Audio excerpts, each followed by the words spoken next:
এই যে ভাগে, আবার সেখানে দেখা যাচ্ছে হরিণ এবং বাঘের মধ্যে বন্ধুত্ব দেখা যাচ্ছে, তারা কথাবার্তা বলতেছে, একজন আরেকজনকে কোনো আক্রমণ করতেছে না। আমরা চিন্তা করলো এটা তো মনে হয় সাধারণ বাঘ হতে পারে না, এই বাঘের সামনে তো কোনো মানুষ কোনো প্রাণী রাহাই পেতে পারে না, সেখানে দেখা যাচ্ছে তাদের মতো বন্ধুত্ব। এবার ওই বাঘটা হঠাৎ করে আমানার দিকে তাকাইলাম, আমানাকে দেখে বাঘটা আমানার দিকে চলে আসতেছে। আমেনা ভয় পেয়ে গেল, ওই বাঘ না জানি আমাকে খেয়ে ফেলবে, ওই বাঘটা একটা ভয়ঙ্কর প্রাণী, আমি এখান থেকে দৌড়ায়া পলায়া চলে যাই, ওই বাঘটা আমার কাছে আসলে ওই বাঘটা তো আমাকে আক্রমণ করতে পারে। ওই বাঘটা এবার কি করতেছে, যখন আমানা দৌড়াচ্ছে ওই বাঘটা আল্লাহ রব্বুল আলামিনের দিকে এভাবে তাকালেন, তাকানোর পরে আল্লাহ রব্বুল আলামিনকে কি জানি বলতেছে। আমানা চিন্তা করতেছে ওই বাঘটা আমার দিকে এখন না এসে আল্লাহ রব্বুল আলামিনের কাছে কি চায়। তখন ওই বাঘটা আল্লাহ রব্বুল আলামিনের কাছে তিনি বলতেছিলেন, আল্লাহ আমার জবানের মধ্যে একটা জবান আমাকে আপনি বের করে দেন, আমার এই জবান দিয়ে আমি যেন আমিনাকে ডাক দিয়ে আমি তাকে থামাতে পারি। সুবহানাল্লাহ। ওই বাঘটা আল্লাহর কাছে জবান ভিক্ষা যাচ্ছে, কি চাচ্ছে? জবান ভিক্ষা যাচ্ছে। এবার ওই বাঘটাকে আল্লাহ রাব্বুল আলামিন জবান দিয়ে দিল। সুবহানাল্লাহ। আল্লাহ দিতে পারে কি পারে না? আল্লাহ পশুকে চাইলে জবান দিতে পারে না? আপনাকে আমাকে যদি ছোট্ট একটা মায়ের গর্ভের মধ্যে যে আল্লাহ সৃষ্টি করতে পারে, অসম্ভবকে সম্ভব করতে পারে কিনা? অসম্ভবকে তিনি সম্ভব করতে পারবে, তিনি হচ্ছে কে? আল্লাহ। সুবহানাল্লাহ। এবার আমেনাকে ওই বাঘটা ডাক দিল, আমেনা দাঁড়াও, আমি তোমার কাছে আসতে যাচ্ছি, তুমি ভয় পেও না, ভয় পেও না, তুমি আমানার কাছে আসতেছি, তুমি একটু দাঁড়াও। তখন আমেনা চিন্তা করতে লাগলো, এই বাঘটা যখন জবান দিয়ে আমাকে ডাকছে, এই বাঘটা সাধারণ বাঘ হতে পারে না। সুবহানাল্লাহ। এবার আমরা দাঁড়িয়ে গেলাম, দাঁড়িয়ে যাওয়ার পরে ওই বাঘটা আমানার কাছে আসলো, আমানাকে বলতেছে, ওগো আমেনা, আপনার সৌন্দর্য দেখে আমি বাঘ তোমার কাছে আসি নাই। কার কাছে? আমিনার কাছে। তোমার সৌন্দর্য দেখে, তোমার সুন্দর দেহ দেখে আমি তোমার কাছে আসি নাই, আমি আল্লাহর পক্ষ থেকে একটা খবর পেয়েছি, তোমার গর্বের মধ্যে আল্লাহ একটা নূর দান করেছে, আমি ওনাকে সালাম বিনিময় করার জন্য তোমার কাছে আসছি। সুবহানাল্লাহ। এবার বাঘটা এসে বলছে, ওগো আমেনা, তোমার পা দুইটা বিছিয়ে দাও। কি করে দাও? তোমার পা দুইটা আমার সামনে বিছিয়ে দাও। তিনি পা দুইটার মধ্যে সালাম বিনিময় করলেন। সালাতু ওয়াসসালামু আলাইকা ইয়া রাসূলুল্লাহ, আসসালাতু ওয়াসসালামু আলাইকা ইয়া হাবিবাল্লাহ। জোরে জোরে কন্যা সুবহানাল্লাহ। এভাবে ভাগে সালাম দিয়েছে। আমানাকে বলছে, ও আমেনা, তোমার দেহ দেখে আমি আসি নাই, তোমার গর্বের মধ্যে আল্লাহ একটা নূর দান করেছে, আমি তাকে সালাম বিনিময় করার জন্য তোমার কাছে এসেছি। কন্যা সুবহানাল্লাহ। এবার আমেনা ঘরে ফিরে গেল। ঘরে ফিরে যাওয়ার পরে তিনি তার সন্তানকে লালন পালন করতে, তার গর্ভের মধ্যে সন্তান এসেছে, তিনি তার সন্তানকে সুন্দর করে লালন পালন করার জন্য তিনি চিন্তাধারা করতেছে, এই সন্তান আমার পেটের মধ্যে এসেছে, এই সন্তান নিয়ে যদি আমি এদিক ওদিক ঘোরাঘুরি করি, আমার গর্ভের সন্তান কষ্ট পেয়ে যাবে, আর ঘর থেকে বের হব না। সুবহানাল্লাহ। এবার হযরতে আমেনা বাসায় চলে গেলেন।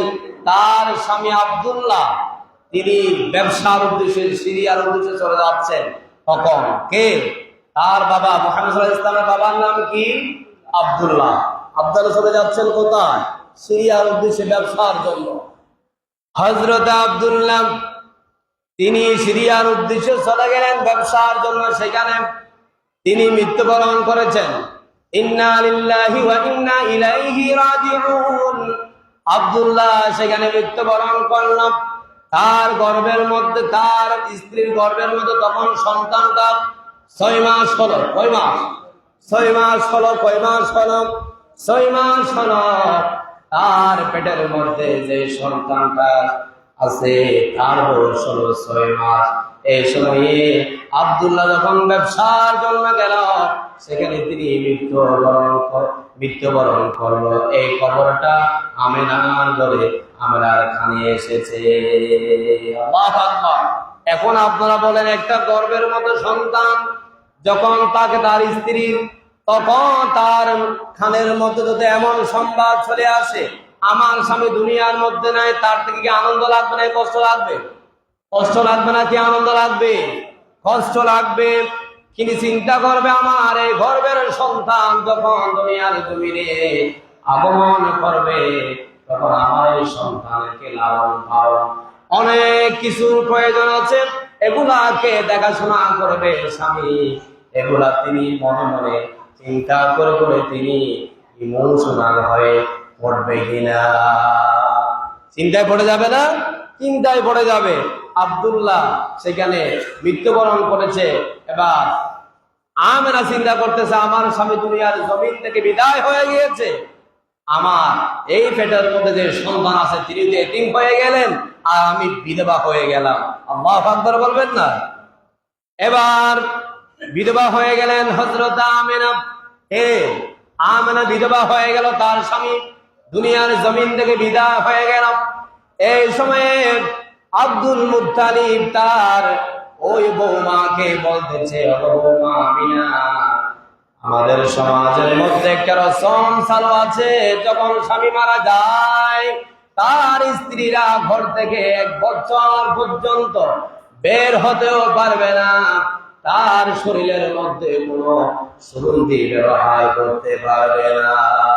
এগুলো বলছে কে? Abdul Muttalib. কে বলছে?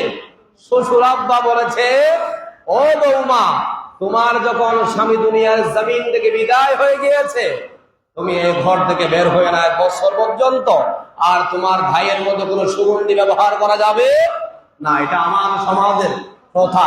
আমাদের সমাজের কি প্রথা? ইন্নাল হামদুলিল্লাহ নাহমাদুহু ওয়া নাস্তাঈনুহু ওয়া নাস্তাগফিরুহু ওয়া নু'মিনু বিহি ওয়া নাতাওয়াক্কালু আলাইহি ওয়া নাউযু বিল্লাহি মিন শুরুরি আনফুসিনা ওয়া মিন সাইয়্যাতি আ'মালিনা মান ইয়াহদিহিল্লাহু ফালা মুদিল্লা লাহু ওয়া মান يضلل فلا تجد له وليا مرشدا وقد قال الله تعالى في كلامه المجيد وفرقانه الحميد أعوذ بالله من الشيطان الرجيم بسم الله الرحمن الرحيم إن الله وملائكته يصلون على النبي يا أيها الذين صلوا عليه وسلموا تسليما اللهم صل على سيدنا مولانا محمد وعلى آل سيدنا مولانا محمد হে রাসূল তুমি যে আমার হৃদয় বাগে মঙ্গল তোমার প্রেমে নিগড় ছোঁয়ায় তাই তো হয়েছি ব্যাকুল হৃদয় বাগে বলবল আল্লাহুম্মা সাল্লি আলা সাইয়্যিদিনা মাওলানা মুহাম্মদ ওয়া আলা আলি সাইয়্যিদিনা مولانا محمد بلغ العلا بكماله كشف الدجى بجماله حسنت جميع خصاله صلوا عليه وآله مجھے کچھ ملے یا نہ ملے محمد ملے یا شيء جس سے اللہ ملے بلغ العلا بكماله كشف الدجى بجماله حسنت جميع خصاله صلوا عليه وآله الحمد لله ঐতিহ্যবাহী চরপার্বতী মুর্শিদাবাদ দরজা জামা মসজিদে উপস্থিত অত্র মসজিদের দায়িত্বশীল বৃন্দ আগত মুসল্লিয়ানে কারাম সপ্তাহের শ্রেষ্ঠ দিন পবিত্র জুমার দিনে আল্লাহ পাক সুবহানাহু ওয়া তাআলা আমাদেরকে মায়া করে ভালোবেসে মহব্বত করে সপ্তাহের শ্রেষ্ঠ দিন পবিত্র জুমার দিনে তার পবিত্র ঘর মসজিদে সবার আগে আগে আসার আলোচনায় শামিল হওয়ার তৌফিক দান করেছেন। সেই জন্য সে মুনিবের দরবারে একবার মস্তক অবনত চিত্তে হৃদয়ের আবেগ অনুভূতিকে উদ্ধার করে দিয়ে সিংহের মতো গর্জন করে একবার পড়ি আলহামদুলিল্লাহ। লক্ষ কোটি দরুদ ও সালাম পেশ করছি ওই মানবতার মুক্তির দিশা সাইয়্যিদুল মুরসালিন খাতামান নবিয়্যিন জনাব মুহাম্মদুর রাসূলুল্লাহ সাল্লাল্লাহু আলাইহি ওয়াসাল্লামের উপর যাকে আজ থেকে ১৫০০ বছর আগে নবী কিংবা রাসূল হিসাবে প্রেরণ করেছেন, যার পরে কোনো প্রকার কি নবী কিংবা রাসূল আসে নাই, এখনো নাই, কিয়ামত পর্যন্ত আসবে না। সম্মানিত উপস্থিতি, মুসল্লিয়ানে কারাম, আজকে আমাদের জুমার আলোচনার আলোচ্য বিষয় হচ্ছে মিলাদ সম্পর্কে। কি সম্পর্কে? মিলাদ। যেহেতু আমি গত জুমায় আসতে পারি নাই, গত জুমা ছিল রবিউল আউয়াল মাসের প্রথম জুমা। ক নাম্বার জুমা? প্রথম জুমা। আজকে হচ্ছে রবিউল আউয়ালে হচ্ছে দ্বিতীয় জুমা। কত নাম্বার জুমা? দ্বিতীয় জুমা।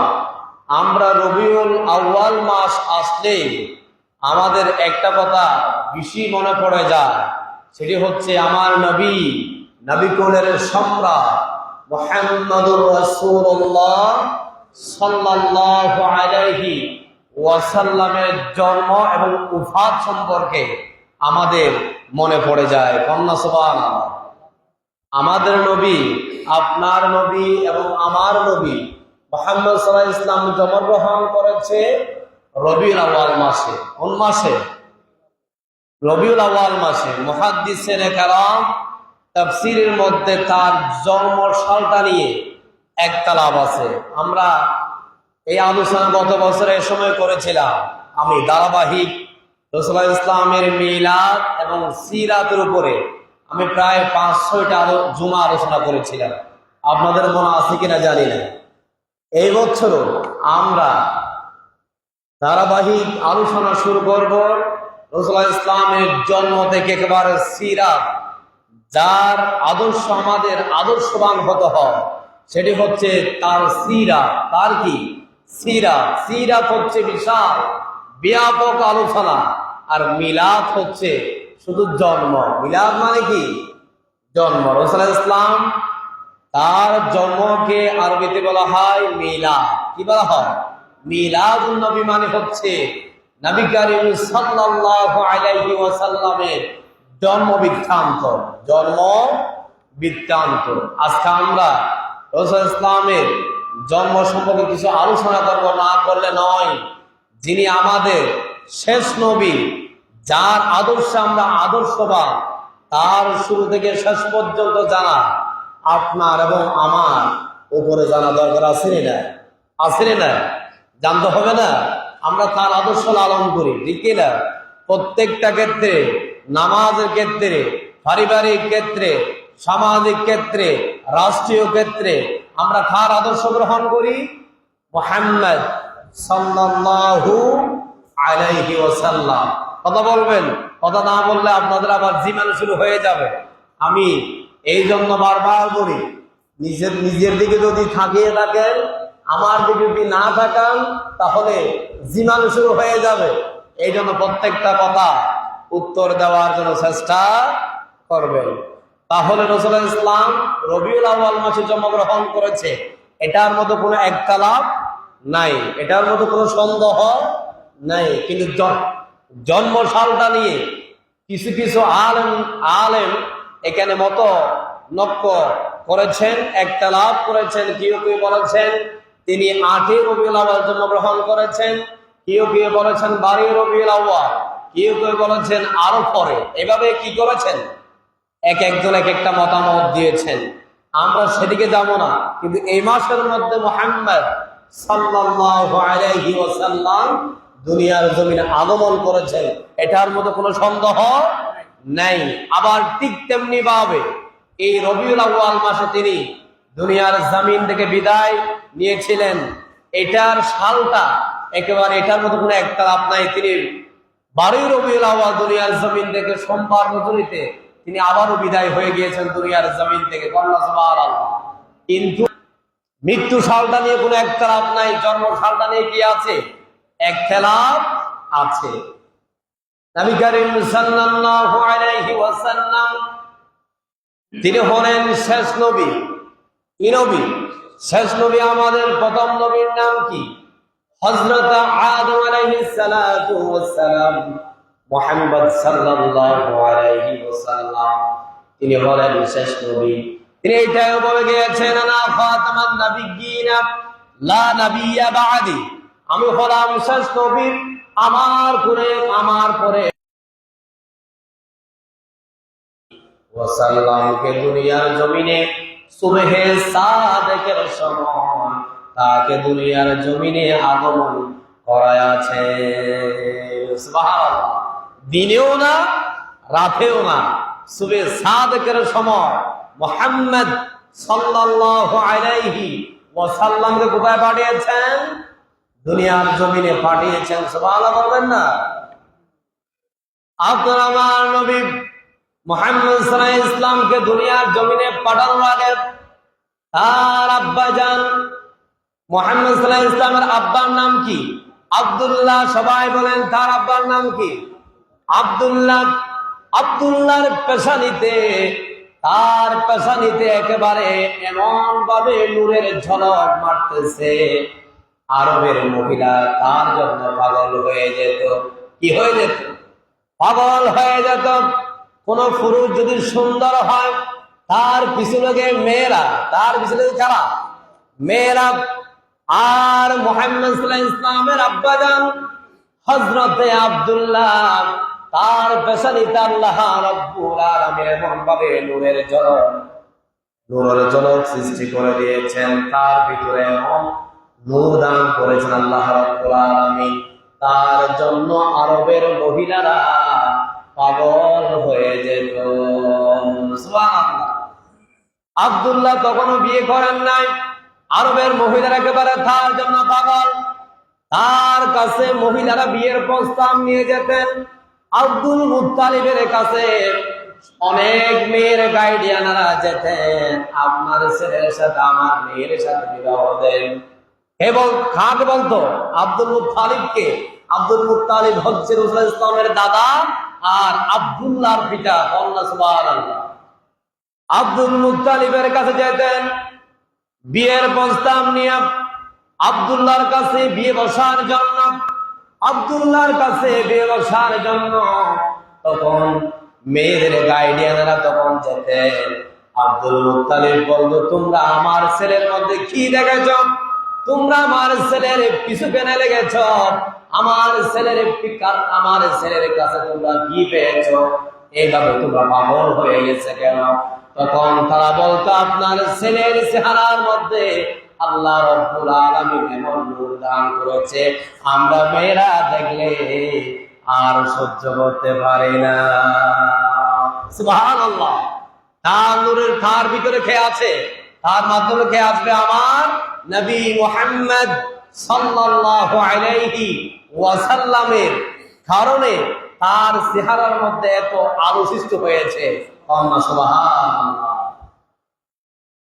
এরকম করতে করতে বিবি আমেনার সাথে বিবাহ হলো। কার সাথে?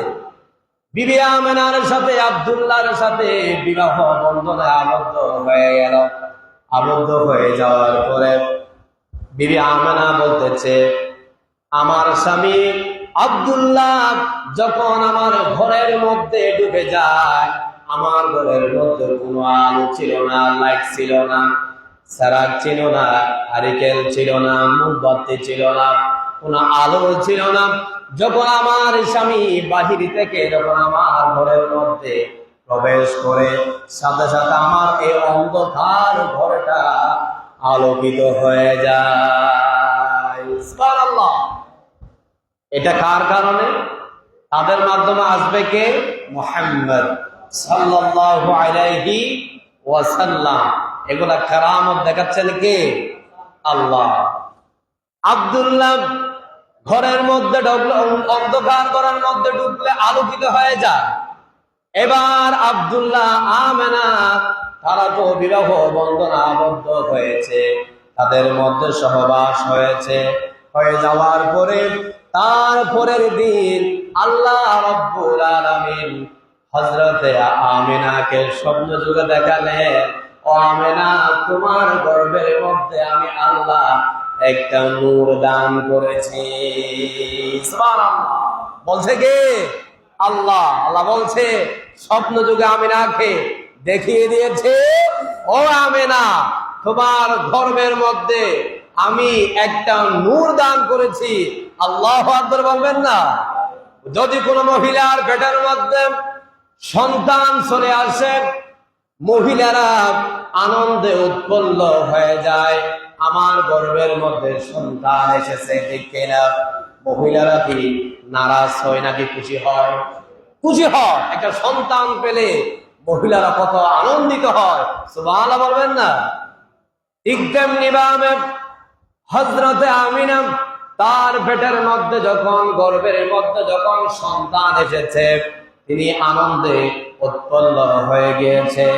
আমিনা এবার চিন্তা করতে লাগলো, আমার গর্ভের মধ্যে আল্লাহ যখন একটা সন্তান দান করেছে, আমি একটা মান্নত করলাম কাবা শরীফে গিয়া আমি 2 রাকাত শুকরিয়ার নামাজ আদায় করব। সুবহানাল্লাহ। কোন সন্তান আসলে কোন মহিলার গর্বে অনেক কিছু মান্নত করে কিনা আল্লাহ যেন ওই মান্নতের উসিলা তার এই গর্ভধানের সন্তানকে যেন সুস্থ রাখে এবং ডেলিভারির সময় যেন সহজভাবে তাকে দুনিয়ার জমিনে আগমন করায় দেয়। কন্যা ঠিক কিনা? হযরত আমিনা এবার কি করল, তার পেটের মধ্যে গর্ভে যখন সন্তান এসেছে তিনি মান্নত করলো কাবা ঘরে গিয়ে 2 রাকাত শুকরিয়া নামাজ পড়বে। কি পড়বে? 2 রাকাত শুকরিয়া নামাজ পড়বে। আমিনা চলে গেল কাবা ঘরের গৃহে চলে গেল 2 রাকাত নামাজ পড়ার জন্য। আমিনা সেখানে 2 রাকাত নামাজ পড়লেন। নামাজ পড়ার পরে তিনি যখন সালাম ফিরালেন, সালাত শেষ করলেন, দেখা যাচ্ছে অনেক দূরে একটা বাঘ আর একটা হরিণের সাথে বন্ধুত্ব দেখা যাচ্ছে। সুবহানাল্লাহ। একটা বাঘ আর একটা কিসের সাথে? হরিণের সাথে। বাঘের সামনে তো কোনো কিছু রেহাই পায় না, যাকে পায় তাকে একেবারে ঝাপটে ধরে। ঠিক কিনা? কিসে? ভাগে। কিসে? ভাগে। আবার সেখানে দেখা যাচ্ছে হরিণ এবং বাঘের মধ্যে বন্ধুত্ব দেখা যাচ্ছে, তারা কথাবার্তা বলতেছে, একজন আরেকজনকে কোনো আক্রমণ করতেছে না। আমরা চিন্তা করলো এটা তো মনে হয় সাধারণ বাঘ হতে পারে না, এই বাঘের সামনে তো কোনো মানুষ কোনো প্রাণী রেহাই পেতে পারে না। সেখানে দেখা যাচ্ছে তাদের মধ্যে বন্ধুত্ব। এবার ওই বাঘটা হঠাৎ করে আমানার দিকে তাকালো, আমানাকে দেখে বাঘটা আমানার দিকে চলে আসতেছে। আমেনা ভয় পেয়ে গেল, ওই বাঘ না জানি আমাকে খেয়ে ফেলবে। ওই বাঘটা একটা ভয়ঙ্কর প্রাণী, আমি এখান থেকে দৌড়ায়া পালায়া চলে যাই। ওই বাঘটা আমার কাছে আসলে ওই বাঘটা তো আমাকে আক্রমণ করতে পারে। সুবহানাল্লাহ। ওই বাঘটা এবার কি করতেছে, যখন আমানা দৌড়াচ্ছে ওই বাঘটা আল্লাহ রব্বুল আলামিনের দিকে এভাবে তাকালেন। তাকানোর পরে আল্লাহ রব্বুল আলামিনকে কি জানি বলতেছে। আমানা চিন্তা করতেছে ওই বাঘটা আমার দিকে এখন না এসে আল্লাহ রব্বুল আলামিনের কাছে কি চায়। তখন ওই বাঘটা আল্লাহ রব্বুল আলামিনের কাছে তিনি বলতেছিলেন, আল্লাহ আমার জবানের মধ্যে একটা জবান আমাকে আপনি বের করে দেন, আমার এই জবান দিয়ে আমি যেন আমিনাকে ডাক দিয়ে আমি তাকে থামাতে পারি। সুবহানাল্লাহ। ওই বাঘটা আল্লাহর কাছে জবান ভিক্ষা যাচ্ছে। কি যাচ্ছে? জবান ভিক্ষা যাচ্ছে। এবার ওই বাঘটাকে আল্লাহ রব্বুল আলামিন জবান দিয়ে দিল। সুবহানাল্লাহ। আল্লাহ দিতে পারে কি পারে না? আল্লাহ পশুকে চাইলে জবান দিতে পারে না? আপনাকে আমাকে যদি ছোট্ট একটা মায়ের গর্ভের মধ্যে যে আল্লাহ সৃষ্টি করতে পারে, অসম্ভবকে সম্ভব করতে পারে কিনা? অসম্ভবকে তিনি সম্ভব করতে পারবে। তিনি হচ্ছে কে? আল্লাহ। সুবহানাল্লাহ। এবার আমেনাকে ওই বাঘটা ডাক দিল, আমেনা দাঁড়াও, আমি তোমার কাছে আসতে যাচ্ছি, তুমি ভয় পেও না, ভয় পেও না, তুমি আমানার কাছে আসতেছি, তুমি একটু দাঁড়াও। তখন আমেনা চিন্তা করতে লাগলো, এই বাঘটা যখন জবান দিয়ে আমাকে ডাকছে, এই বাঘটা সাধারণ বাঘ হতে পারে না। সুবহানাল্লাহ। এবার আমরা দাঁড়িয়ে গেলাম। দাঁড়িয়ে যাওয়ার পরে ওই বাঘটা আমানার কাছে আসলো। আমানাকে বলতেছে, ও আমেনা, আপনার সৌন্দর্য দেখে আমি বাঘ তোমার কাছে আসি নাই। কার কাছে? তোমার সুন্দর দেহ দেখে আমি তোমার কাছে আসি নাই। আমি আল্লাহর পক্ষ থেকে একটা খবর পেয়েছি, তোমার গর্ভের মধ্যে আল্লাহ একটা নূর দান করেছে, আমি ওনাকে সালাম বিনিময় করার জন্য তোমার কাছে আসছি। সুবহানাল্লাহ। এবার বাঘটা এসে বলছে, ওগো আমেনা, তোমার পা দুইটা বিছিয়ে দাও। কি করে দাও? তোমার পা দুইটা আমার সামনে বিছিয়ে দাও। তিনি পা দুইটার মধ্যে সালাম বিনিময় করলেন, সালাতু ওয়াসসালামু আলাইকা ইয়া রাসূলুল্লাহ আসসালাতু ওয়াসসালামু আলাইকা ইয়া হাবিবাল্লাহ। জোরে জোরে কন্যা সুবহানাল্লাহ। এভাবে ভাগে সালাম দিয়েছে আমিনাকে। আমিনাকে বলছে, ও আমিনা, তোমার দেহ দেখে আমি আসি নাই, তোমার গর্ভের মধ্যে আল্লাহ একটা নূর দান করেছে, আমি তাকে সালাম বিনিময় করার জন্য তোমার কাছে এসেছি। কন্যা সুবহানাল্লাহ। এবার আমিনা ঘরে ফিরে গেল। ঘরে ফিরে যাওয়ার পরে তিনি তার সন্তানকে লালন পালন করতে, তার গর্ভের মধ্যে সন্তান এসেছে, তিনি তার সন্তানকে সুন্দর করে লালন পালন করার জন্য তিনি চিন্তাধারা করতেছে, এই সন্তান আমার পেটের মধ্যে এসেছে, এই সন্তান নিয়ে যদি আমি এদিক ওদিক ঘোরাঘুরি করি, আমার গর্ভের সন্তান কষ্ট পেয়ে যাবে, আর ঘর থেকে বের হব না। সুবহানাল্লাহ। এবার হযরত আমিনা বাসায় চলে গেলেন। তার স্বামী আব্দুল্লাহ তিনি ব্যবসার উদ্দেশ্যে সিরিয়ার উদ্দেশ্যে চলে যাচ্ছেন। তখন কে? তার বাবা মুহাম্মদ সাল্লাল্লাহু আলাইহি ওয়াসাল্লামের বাবার নাম কি? আব্দুল্লাহ। আব্দুল্লাহ চলে যাচ্ছেন কোথায়? সিরিয়ার উদ্দেশ্যে ব্যবসার জন্য। হযরত আব্দুল্লাহ তিনি সিরিয়ার উদ্দেশ্যে চলে গেলেন ব্যবসার জন্য। সেখানে তিনি মৃত্যুবরণ করেছেন। ইন্না লিল্লাহি ওয়া ইন্না ইলাইহি রাজিউন। আব্দুল্লাহ সেখানে মৃত্যুবরণ করল। তার গর্ভের মধ্যে, তার স্ত্রীর গর্ভের মধ্যে তখন সন্তানটা 6 মাস হলো। কয় মাস? 6 মাস হলো। কয় মাস হলো? 6 মাস হলো। তার পেটের মধ্যে যে সন্তানটা আছে তার বয়স হলো 6 মাস।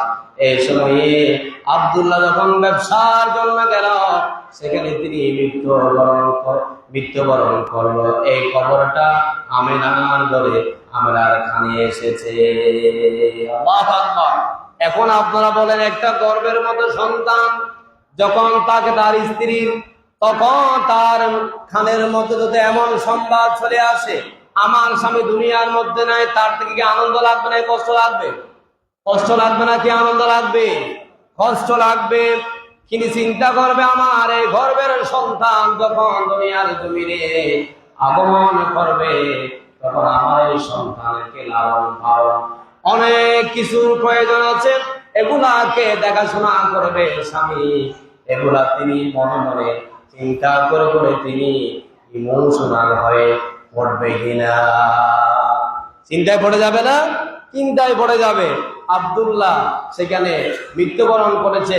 এবার আমিনা চিন্তা করতেছে, আমার স্বামী দুনিয়ার জমিন থেকে বিদায় হয়ে গিয়েছে, আমার এই পেটের মধ্যে যে সন্তান আছে তিনি তো এতিম হয়ে গেলেন, আর আমি বিধবা হয়ে গেলাম। আল্লাহু আকবার বলবেন না? এবার বিধবা হয়ে গেলেন হযরত আমিনা। আমিনা বিধবা হয়ে গেল, তার স্বামী দুনিয়ার জমিন থেকে বিদায় হয়ে গেল। এই সময়ে আব্দুল মুত্তালিব তার ওই বৌমাকে বলতেছে, ও বৌমা আমিনা, আমাদের সমাজের মধ্যে একটা রসম চালু আছে, যখন স্বামী মারা যায় তার স্ত্রীরা ঘর থেকে 1 বছর পর্যন্ত বের হতেও পারবে না, তার শরীরের মধ্যে কোনো সুগন্ধি ব্যবহার করতে পারবে না। এগুলো বলছে কে? Abdul Muttalib. কে বলছে?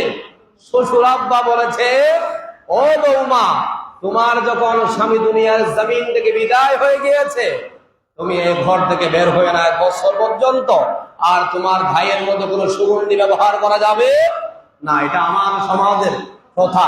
আমাদের সমাজের কি প্রথা? এবার আমিনা তার কথা না শুনে তিনি বাড়ি থেকে বের হয়ে যেতেন। মাঝে মধ্যে কি হয়ে যেতেন? একটা মানুষ বাসার মধ্যে কতদিন থাকতে পারে? 1 বছর তাকে লিমিট দেওয়া হয়েছে। তিনি ওই ঘরের মধ্যে কয়দিন থাকতে পারে, একটু বাহিরে হবে কিনা, হবে কিনা। তার থেকে ঘরের মধ্যে থাকলে জেলে থেকেছে এরকম মনে হবে। তিনি তার শ্বশুর আব্বার কথা না শুনে ঘর থেকে মাঝে মধ্যে বের হয়ে যেতেন।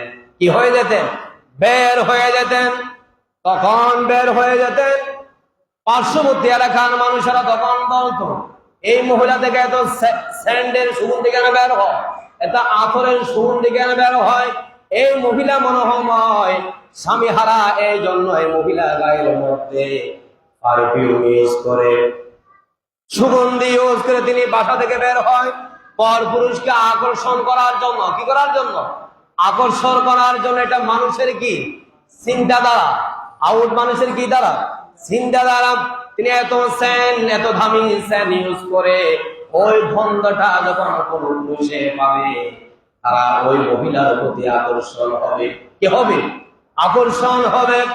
এবার আমেনা মাঝে মধ্যে যখন ঘর থেকে বের হতেন, এই ঘ্রাণটা যখন পার্শ্ববর্তী প্রতিবেশীরা যখন পেতেন, তারা তার শ্বশুর আব্বা আব্দুল মুত্তালিবকে এই খবরটা দিলেন, ও আব্দুল মুত্তালিব, তোমার ছেলের বউ আব্দুল্লাহর স্ত্রী এত সুগ্রান পারফিউম ইউজ করে ঘর থেকে বের হয়, এগুলো কোন হাদিসে পেয়েছেন, কোন তরিকায় পেয়েছেন, কোন প্রথায় পেয়েছেন? আপনি আপনার বউকে ঘর থেকে বের করে দেন, এটা তো কোনোদিন কাম্য নয়, আমাদের সমাজ এলাও করে না। একথা বলার পর আব্দুল মুত্তালিব তার বৌমাকে ডাক দিল। কাকে ডাক দিল? বৌমাকে ডাক দিল, এ আমার বৌমা আমিনা, তুমি এদিকে আসো, তোমার বিরুদ্ধে অভিযোগ এসেছে, তোমাকে আমরা বললাম ঘর থেকে বের না হওয়ার জন্য আর সুগন্ধি ইউজ না করার জন্য, তুমি এত সুগন্ধি বের করে কেন বের হও? আমাদেরকে মানুষের অভিযোগ করতেছে। একথা বলার পর আমেনা বলতেছ, শ্বশুর আব্বা, আমি ওয়াল্লাহি কাবার কসম করে বলতেছি, আমি আমিনা কোনো সুগন্ধি ব্যবহার করি নাই। আল্লাহ রাব্বুল আলামিন আমাকে কি দান করেছে আমি জানি না, আমার শরীর থেকে এমন সুগন্ধি বের হয়, আমি কসম করে বলতেছি কোন সুগন্ধি আমি ব্যবহার করি না। আমি মনে করতেছি আমার গর্ভের মধ্যে যে সন্তান এসেছে এটার বদৌলতে আল্লাহ রাব্বুল আলামিন আমার শরীরটা এত সুগ্রাণ করে দিয়েছেন। সুবহানাল্লাহ। দেখেন মুহাম্মদ সাল্লাল্লাহু আলাইহি ওয়াসাল্লাম তখন গর্বে, তার মায়ের কাছে সুগন্ধির জন্য কোন পুরুষ যেতে পারতো না, তার সাথে তিনি আকর্ষণ হয়ে পড়ে যেতেন। সুবহানাল্লাহ। দেখেন আল্লাহ রাব্বুল আলামিন কি দান করেছেন। তিনি এখনো দুনিয়ার জমিনে আসেন নাই, তিনি এখনো পেটের মধ্যে, তারপরেও মায়ের ওই শরীর থেকে এত সুগন্ধি বের হয়, যেটা পর পুরুষ পেলে তার প্রতি আকর্ষিত হয়ে যেতেন। সুবহানাল্লাহ। এই কথা বলার পর আব্দুল মুত্তালিব বলেছে, মা তুমি আর বের হয় না বাসা থেকে, আর বের হয় না, আমাদের সুখ লজ্জা আছে, আমরা মানুষের কাছে চেহারা দেখাতে পারতেছি না।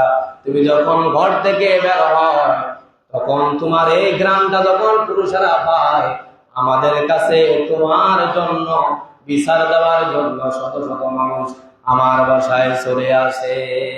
সুবহানাল্লাহ। এবার হযরত আমেনা ওই সন্তানকে জন্মগ্রহণ করবে, দুনিয়ার জীবনে প্রসব করবে, তখন আল্লাহ রাব্বুল আলামিন ওই সন্তানকে কিভাবে দুনিয়ার জমিনে আগমন করাচ্ছেন একটু শুনুন। আপনি আমি মায়ের যে জায়গা দিয়া দুনিয়ার জমিনে এসেছি, আমার নবীকে আল্লাহ রাব্বুল আলামিন ওই জায়গা দিয়া দুনিয়ার জমিনে আগমন করান নাই। সুবহানাল্লাহ। আল্লাহ বলতেছে, আমার নবী মুহাম্মদ তিনি পবিত্র একজন মানুষ, তাকে আমি অপবিত্র স্থান দিয়া বের করাবো না, তাকে আমি এমন পরিষ্কার স্থান দিয়া বের করাবো যাতে করে তার মা জন্মের 1 মিনিট আগেও বলতে পারবে না এই সন্তান দুনিয়ার জমিনে কোন স্থান দিয়া বের হবে। সুবহানাল্লাহ।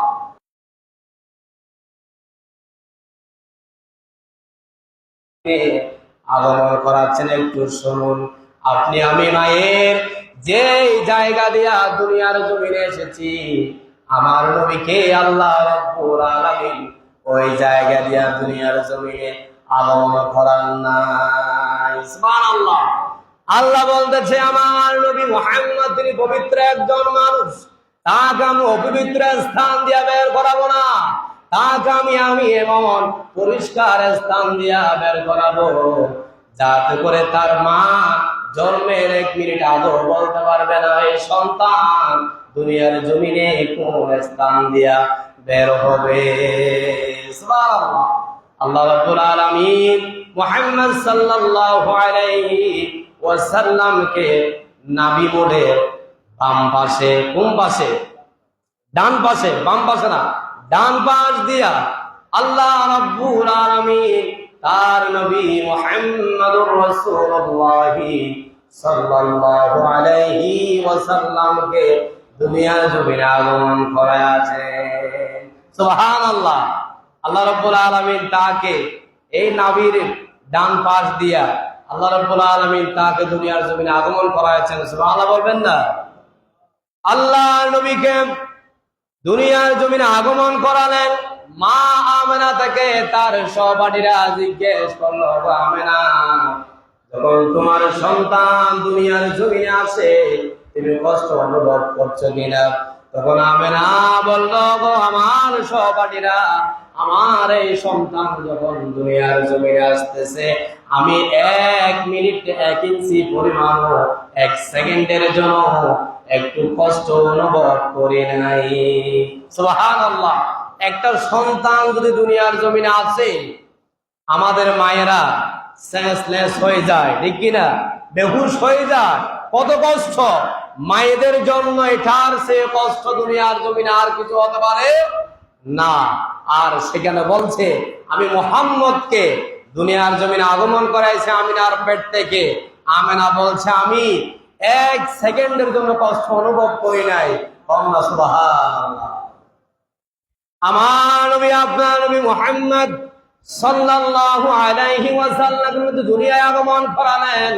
আগমন করার পরে মুহাম্মদ সাল্লাল্লাহু আলাইহি ওয়াসাল্লাম সিজদায় লুটিয়ে পড়েছেন। সুবহানাল্লাহ বলবেন না? আপনার আমার সন্তান মায়ের গর্ভে থেকে জন্মগ্রহণ করে আমরা দেখি তাদের মুখ থেকে একটা কান্নার আওয়াজ আসে, ঠিক কিনা? কান্নার আওয়াজ পায় কোন সন্তান জন্মগ্রহণ করলে, কান্না করে। আর আপনার আমার নবী মুহাম্মদ সাল্লাল্লাহু আলাইহি ওয়াসাল্লাম সিজদায় লুটিয়া লুটিয়া কি জানি গুনগুন করে বলতেছে। সুবহানাল্লাহ। হযরত আমেনা তার কানটা ওই সন্তানের মুখের মধ্যে লাগিয়ে দিল। আমার এই সন্তান কি বলে? তখন ওই গুনগুন করে বলতেছে, আ উম্মতি ইয়া উম্মতি ইয়া উম্মতি। সুবহানাল্লাহ। দুনিয়ার জমিনে আসার পরে কার চিন্তা? উম্মতের চিন্তা কর না। সুবহানাল্লাহ। আমার নবী দুনিয়ায় আসলো কত অবস্থায়, কি অবস্থা? পয়গম্বরী সুন্নাহ যাকে আমরা বলি তাকে আল্লাহ রাব্বুল আলামিন মায়ের পেট থেকে এমন ভাবে জন্মগ্রহণ করাইছিলেন, তাকে কত অবস্থায় দুনিয়ার জমিনে আগমন করাইছিলেন। সুবহানাল্লাহ। এই ছোট ছোট তথ্যগুলো আমরা অনেকে জানি না, এই জন্য জন্মের কথাগুলো বলতে হয়। অনেকে আমরা বললেও অনেকের মনে থাকে না। আমরা প্রতি বছর রবিউল আউয়াল মাস আসলে এগুলো আপনাদেরকে স্মরণ করে দিয়ে, ঠিক না? তাকে কত অবস্থা দুনিয়া জমিনে কি করেছেন? আগমন করাইছেন। কে? আল্লাহ। কে করেছেন? আল্লাহ। এবার মুহাম্মদ সাল্লাল্লাহু আলাইহি ওয়াসাল্লাম দুনিয়ার জমিনে আসলেন। আসার পরে তাকে কিছুক্ষণ পরে আল্লাহ রাব্বুল আলামিন তার পুত্রকে আসমানে উঠায় আনিলেন। কোথায়? আসমানে উঠায় আনিলেন। উঠায় আনার পরে তাকে ওই জমজমের পানি দ্বারা তাকে কি করেছেন? গোসল করাইছেন। তাকে জান্নাতি পোশাক পরাইয়া দিয়েছেন। জান্নাতি পোশাক পরাইয়া দিয়া তার ওই চোখের মধ্যে সুরমা লাগায়া তাকে আবার মায়ের কোলের মধ্যে ফিরিয়ে দিলেন। সুবহানাল্লাহ। সুরমা দেওয়া কি সুন্নাহ? সুরমা দেওয়া কি? সুরমা দিলে কি সুন্দর লাগে নাকি বেশি লাগে? এই সুখের মধ্যে সুরমা দেওয়া আমার নবীর সুন্নাহ। কার সুন্নাহ? সুন্নাহ। এই সুরমাটা দিলে সুখের জুতি নাকি পাওয়ারফুল হয়ে যায়। আরো বেড়ে যায়। সুবহানাল্লাহ বলবেন না? আমার আপনার নবী মুহাম্মদ সাল্লাল্লাহু আলাইহি ওয়াসাল্লামকে মায়ের কোলে এনে দিলেন। এনে দেওয়ার পরে আপনার আমার নবী মুহাম্মদ সাল্লাল্লাহু আলাইহি ওয়াসাল্লামকে দুলনার মধ্যে দিয়ে দিলেন। সুবহানাল্লাহ বলবেন না? কোথায় দিয়ে দিলেন? দুলনার মধ্যে দিয়ে দিলেন। দুলনাটা আমেনা স্পর্শ করে না, কি করে না? স্পর্শ করে না। ওই দুলনাটা অটোমেটিক এদিকেও যায় এদিকেও যায়। সুবহানাল্লাহ বলবেন না? ওই দুলনাটা একবার এদিকে যায় আর একবার এদিকে যায়, সাথে সাথে আকাশের চাঁদটাও এদিকে যায় আর একবার এদিকে যায়। সুবহানাল্লাহ। এবার হযরত আব্দুল্লাহ ইবনে আব্বাস, রাসূলের সাথে আব্দুল্লাহ আব্বাস, তার নাম আব্বাস, রাসূলের চাচার নাম কি? আব্বাস রাদিয়াল্লাহু তাআলা আনহু, তিনি ইসলাম গ্রহণ করেছিলেন। একজন বড় হাদিস বিশারদ হযরত আব্বাস যখন ওই তার ভাতিজা বড় হলো, তার থেকে জানতে চাইলেন, ওগো ভাতিজা, ছোট থাকতে তোমাকে যখন তোমার মা দুলনার মধ্যে দিলেন, তোমার ওই দুলনাটা অটোমেটিক এদিকে গেছে আবার ওদিকে গেছে, সাথে সাথে দেখলাম ওই আকাশের চাঁদটাও নড়াচড়া করতেছে, এটার কারণ কি? তুমি আমাকে একটু খুলে বলো। তখন মুহাম্মদ সাল্লাল্লাহু আলাইহি ওয়াসাল্লাম বলছে, ওগো চাচা, আমার এই দুলনাটা যখন এদিকে গেছে আবার এদিকে গেছে, এটা আমার সাথে আমার দুলনাটা যে ঘোরালেন তিনি হচ্ছে হযরতে জিবরাইল। সুবহানাল্লাহ। তিনি কে? হযরতে জিবরাইল। আর আকাশের চাঁদটা এদিকে গেল কেন, এদিকে গেল কেন? এটা তো আর কারো ক্ষেত্রে এভাবে নড়াচড়া করে না। তখন বললেন মুহাম্মদ সাল্লাল্লাহু আলাইহি ওয়াসাল্লাম বললেন, ওগো আমার চাচা, আল্লাহ রাব্বুল আলামিন ওই চাঁদ আর আমার জিবরাইল আলাইহিস সালাতু ওয়াস সালামকে আমার খেলার সাথী বানিয়ে দিয়েছিলেন। সুবহানাল্লাহ। আল্লাহ রাব্বুল আলামিন কি আপনার সন্তানের জন্য, আমার সন্তানের জন্য কি জিবরাইলকে এবং আকাশের চাঁদকে খেলার সাথী বানিয়ে দিয়েছিলেন? না, যেমন তেমন নবী নয়, তার জন্য জিবরাইলকে এবং আকাশের চাঁদকে খেলার সাথী বানিয়ে দিয়েছেন। কন্যা সুবহানাল্লাহ। এইভাবে মুহাম্মদ সাল্লাল্লাহু আলাইহি ওয়াসাল্লামের বয়স যখন 6 বছর, ওই বছর হলো 6 বছর হলো, এমন সময় তার আম্মা জান হযরত আমিনা দুনিয়ার জমিন থেকে তিনি বিদায় হয়ে গেলেন। আল্লাহু আকবার। এবার দেখেন, আপনার আমার সন্তান যখন এতিম হয়, হয়তো বাবা থাকে না, হয়তো মা থাকে না, এরকম হয়। আর আপনার আমার নবী মুহাম্মদ সাল্লাল্লাহু আলাইহি ওয়াসাল্লামকে আল্লাহ রাব্বুল আলামিন এমন এতিম বানিয়েছেন, ছোট থাকতে গর্ভে থাকতে তার বাবাকে নিয়ে গিয়েছেন, আর দুনিয়ায় আসার পরে সবেমাত্র 6 বছর হলো, এমন সময় তার মাকেও দুনিয়ার জমিন থেকে নিয়ে গেলেন। কন্যা সুবহানাল্লাহ। এটা কার খেলা? আল্লাহর খেলা। এবার হযরত মুহাম্মদ সাল্লাল্লাহু আলাইহি ওয়াসাল্লামের বয়স 6 বছর হলো, এমন সময় তার আম্মা জান দুনিয়ার জমিন থেকে বিদায় হয়ে গেল। মুহাম্মদ সাল্লাল্লাহু আলাইহি ওয়াসাল্লামের লালন পালনের দায়িত্ব নিয়েছেন তার দাদা আব্দুল মুত্তালিব। কে নিয়েছেন? তার দাদা আব্দুল মুত্তালিব নিয়েছেন। আব্দুল মুত্তালিব লালন পালন করতেছিলেন। যখন ওই সন্তানের বয়স 8 বছর হলো, তখন তার দাদা আব্দুল মুত্তালিব দুনিয়ার জমিন থেকে বিদায় হয়ে গেলেন। আল্লাহু আকবার। 8 বছর হলো সবেমাত্র, তার দাদাও চলে গেল, তার বাবাও চলে গেল, তার মাও চলে গেল। এরপরে এর দায়িত্বকে পালন করবে। দাদা মৃত্যুবরণ করার আগেই এই নাতির দায়িত্ব তার সন্তানদের মধ্যে কাকে দেওয়া যায় তিনি সিলেক্টেড করে গিয়েছেন। বলো সুবহানাল্লাহ। হযরতে মুহাম্মদ সাল্লাল্লাহু আলাইহি ওয়াসাল্লামকে কার কাছে দায়িত্ব দেওয়া যায়? আব্দুল মুত্তালিব তার সন্তানদেরকে ডাক দিলেন, সবাইকে নিয়ে বৈঠকে বসলেন। আর জিবরাইল আলাইহিস সালাতু ওয়াস সালামকে আমার খেলার সাথী বানিয়ে দিয়েছিলেন। সুবহানাল্লাহ। আল্লাহ রাব্বুল আলামিন কি আপনার সন্তানের জন্য, আমার সন্তানের জন্য কি জিবরাইলকে এবং আকাশের চাঁদকে খেলার সাথী বানিয়ে দিয়েছিলেন? না, যেমন তোমার নবী নয়। তার জন্য জিবরাইলকে এবং আকাশের ছাদকে খেলার সাথী বানিয়ে দিয়েছেন। কন্যা সুবহানাল্লাহ। এইভাবে মুহাম্মদ সাল্লাল্লাহু আলাইহি ওয়াসাল্লামের বয়স যখন 6 বছর, কয় বছর হলো? 6 বছর হলো। এমন সময় তার আম্মা জান হযরত আমিনা দুনিয়ার জমিন থেকে তিনি বিদায় হয়ে গেলেন। আল্লাহু আকবার। এবার দেখেন, আপনার আমার সন্তান যখন এতিম হয়, হয়তো বাবা থাকে না, হয়তো মা থাকে না, এরকম হয়। আর আপনার আমার নবী মুহাম্মদ সাল্লাল্লাহু আলাইহি ওয়াসাল্লামকে আল্লাহ রাব্বুল আলামিন এমন এতিম বানিয়েছেন, শুধু থাকতে গর্ভে থাকতে তার বাবাকে নিয়ে গিয়েছেন, আর দুনিয়ায় আসার পরে সবেমাত্র 6 বছর হলো, এমন সময় তার মাকেও দুনিয়ার জমিন থেকে নিয়ে গেলেন। কন্যা সুবহানাল্লাহ।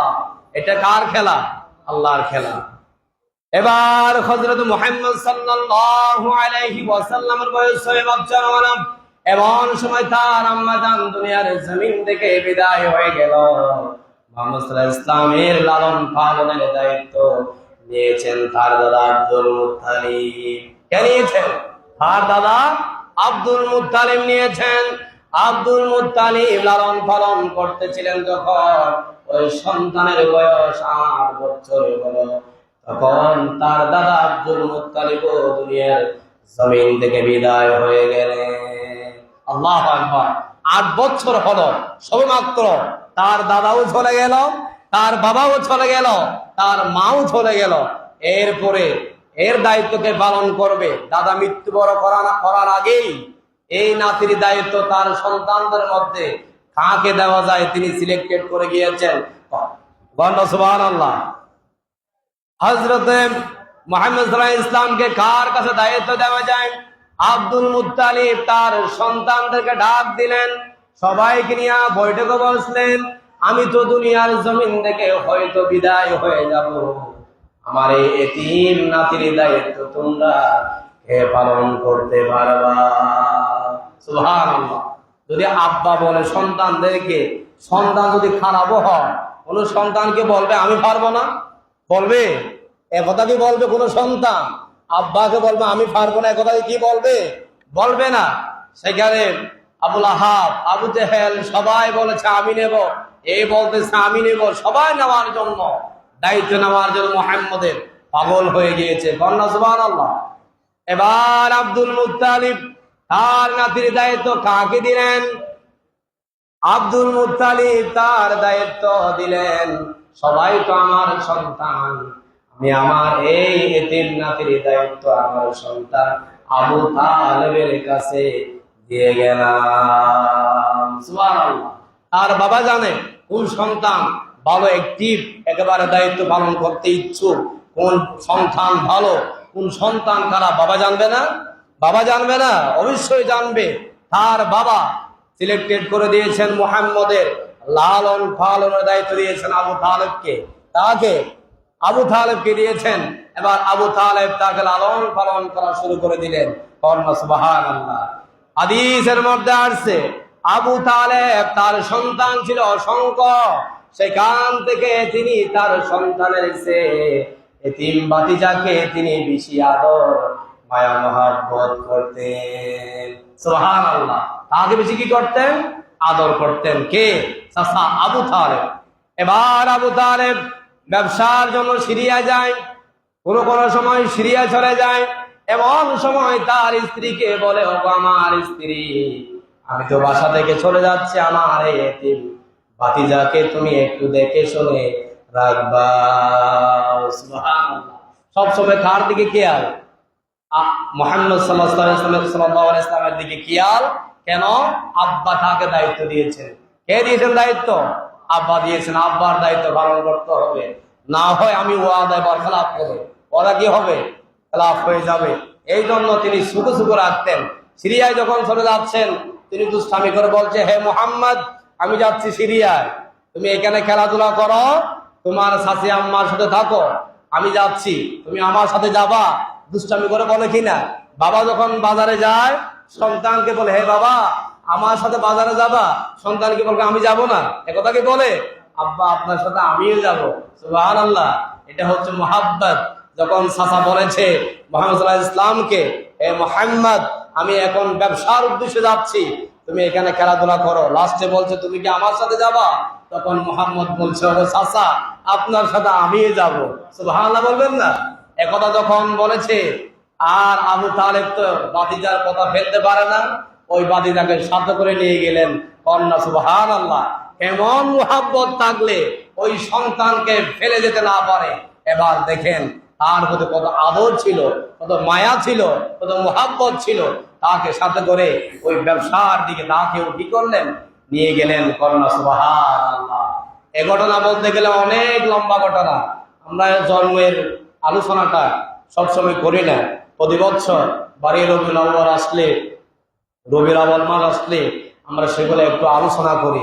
কিন্তু জন্মসালটা যা বললাম এটার চেয়ে তার যেই আদর্শ সিরাত যাহাকে বলা হয়, সেটা আপনার উপর আমার জন্য মানা হচ্ছে একেবারে ফরজ। একেবারে কি ফরজ? সিরাত মানতে হবে। সিরাতের আলোচনা মানে হচ্ছে, সিরাত মানে হচ্ছে রাসূলুল্লাহ ইসলাম, তার চরিত্র, তার কাছে নবুয়াত আসা থেকে একেবারে মৃত্যু পর্যন্ত যা কিছু হয়েছে এগুলাকে বলা হয় কি সিরাত। এগুলাকে কি বলা হয়? সিরাত। এগুলা সিরাত সম্পর্কে আমরা আলোচনার সামনে করব। আজকে যা বলেছি এগুলো আমাদেরকে স্মরণ রাখা তৌফিক দান করুন। আমিন। ওয়া মা তৌফিক ইল্লা বিল্লাহ।